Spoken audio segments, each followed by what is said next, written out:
Elizabeth Betsy Miller was born on the 11th of June 1792 and was the eldest of 10 children to William Miller and Mary Garrett.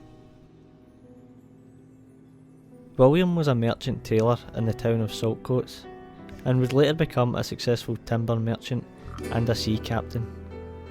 He and Mary were married on the 12th of December 1791.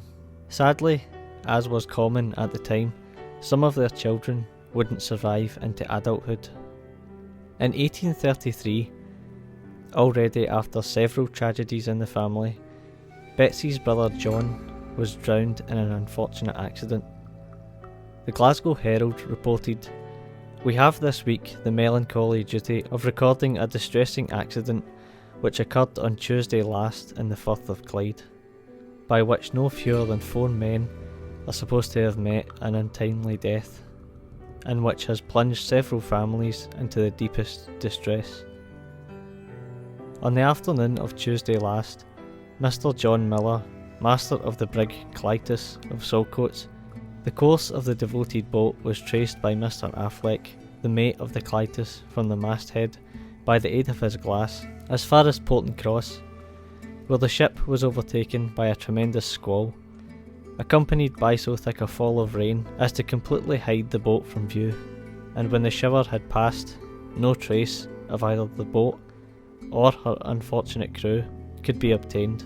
Clytus was the family's brig, owned and operated primarily by William Miller during his time as a merchant and captain.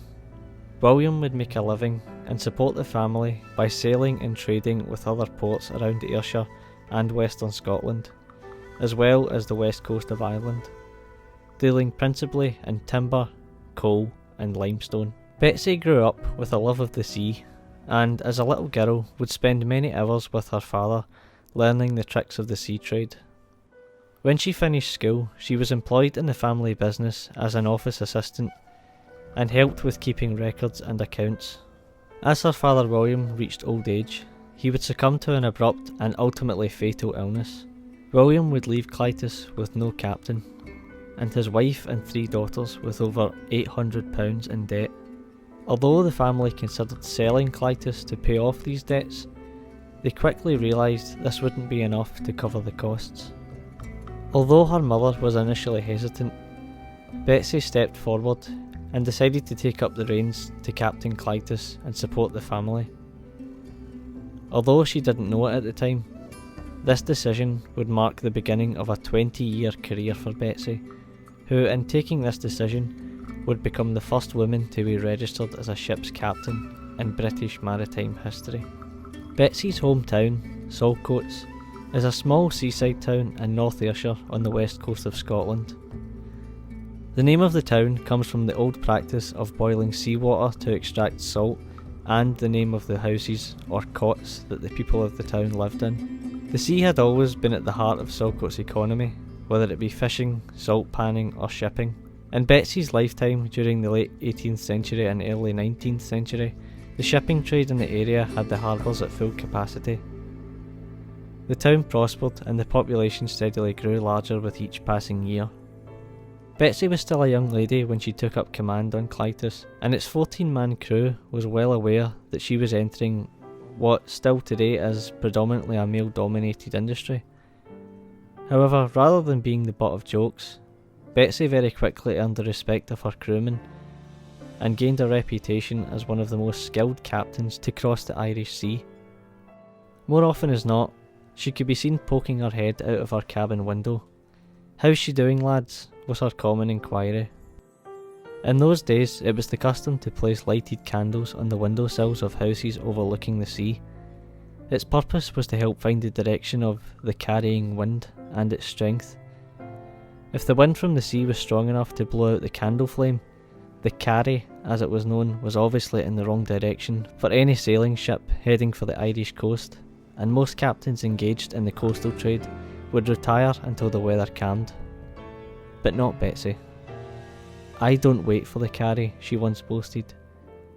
While some sailors were hauled up in the harbour, Clytus and Betsy would be heading to Belfast, Dublin or Cork and back again, carrying up to 200 tons of coal to Ireland and bringing back limestone to Ardrossan. Although this wasn't clean work, Betsy was always spotted wearing the finest of dresses and petticoats, and always made her appearance a top priority. One of the most well-known episodes in Betsy's life was one stormy day when Clytus was blown off course and onto the beaches near Irvine. Rather than give in to the storm, Betsy was said to have raced to her cabin and changed her clothes. She didn't fear the elements, but washing ashore in less than respectable garments was another matter. She was quoted as saying, "Lads, I'll gang below and put on a clean sark, for I would like to be flung onto the son kinda decent. Irvine folks are nasty noticing buddies." Betsy's name and reputation spread far and wide throughout the UK, so much so that in 1852 she was referenced by the Earl of Eglinton during a debate on the provisions of the Merchant Shipping Act in the House of Commons. Betsy would continue to sail until the grand age of 69, when she decided to retire and hand the business and the captainship of Clytus over to her younger sister Hannah, who had spent many years as her first mate on board. She would retire from the sea in 1861 as one of the wealthiest women in Ayrshire. Just 3 years later, in 1864, Betsy passed away. One Glasgow newspaper reported, "Betsy Miller, whose life and labours have often been quoted as illustrative of what a right-minded, earnest, indefatigable woman can do in order to discharge a debt and earn an honest maintenance." When her sister Hannah died in 1890, she would be the last remaining member of the Miller family, as neither Hannah or Betsy had ever married. Clytus would be sold to new owners and would continue to sail from Ardrossan and Troon throughout the 1890s. Today, Betsy and her contributions are remembered in several spots throughout Saltcoats. A small plaque was placed at number 8 Key Street, where she and her family once lived. Information boards about her life can be found outside the North Ayrshire Heritage Centre and inside the Saltcoat pub. In 2016, after the refurbishment of Saltcoats Town Hall, Betsy would receive a room named after her, as well as an exhibition about her life and achievements. Clytus may be long gone, but its image still remains, moulded into the stained glass window of the town hall, sailing over the horizons, as it did many centuries ago.